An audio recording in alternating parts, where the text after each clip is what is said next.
Hello అండి అందరికీ. మీకు టేస్టీ ఐస్ క్రీమ్ తినాలని ఉందా? అయితే నేను చెప్పినట్టు చేయండి. ప్యాన్ పెట్టుకోండి, అందులో పాలేసుకోండి, ఐస్ క్రీమ్ పౌడర్ తీసుకొని అదంతా మెల్ట్ అయ్యే వరకు మంచిగా కలుపుకోండి. మొత్తం మెల్ట్ అయ్యే వరకు కలుపుకొని తర్వాత ప్యాన్ పెట్టేసేయండి. స్టవ్ పైన ప్యాన్ పెట్టేసుకోండి. చూడండి, అందులోనే నేను కొంచెం కస్టర్డ్ పౌడర్ కలిపేశాను. తర్వాత అందులో షుగర్ వేయడం మర్చిపోవడం వల్ల నేను మిక్సీ పట్టుకున్నాను. మిక్సీ పట్టిన తర్వాత చూడండి ఎంత క్రీమీ టెక్స్చర్ వచ్చిందో. తర్వాత ఫ్రెష్ క్రీమ్ యాడ్ చేసుకోండి.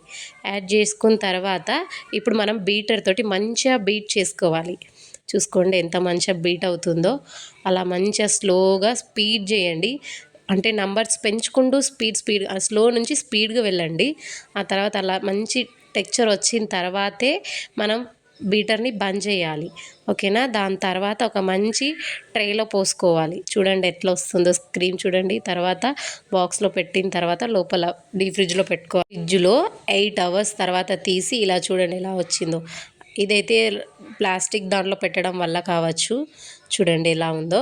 దీన్ని మళ్ళీ ఇప్పుడు తీసి మళ్ళీ బీట్ చేసుకోవాలి కాబట్టి బయట తీస్తున్నాను. చూడండి కలుపుకొని తీసుకోవాలి. మళ్ళీ బీట్ చేసుకోవాలి ఇప్పుడు దాన్నంతా. చూడండి ఆ స్టీల్ బాక్స్లో ఉన్న ఐస్ క్రీమ్ చూడండి ఎలా ఉందో, గడ్డలుగా కదా. ఇప్పుడు మళ్ళీ బీట్ చేసుకుంటున్నాను. దాని తర్వాత మంచిగా బీట్ చేసుకున్న తర్వాత మళ్ళీ సేమ్ బాక్స్లో పెట్టుకొని మళ్ళీ ఓవర్ నైట్ అంతా డీప్ ఫ్రిడ్జ్లో పెట్టుకోవాలి. నెక్స్ట్ డే ఎలా వచ్చిందో చూపిస్తాను.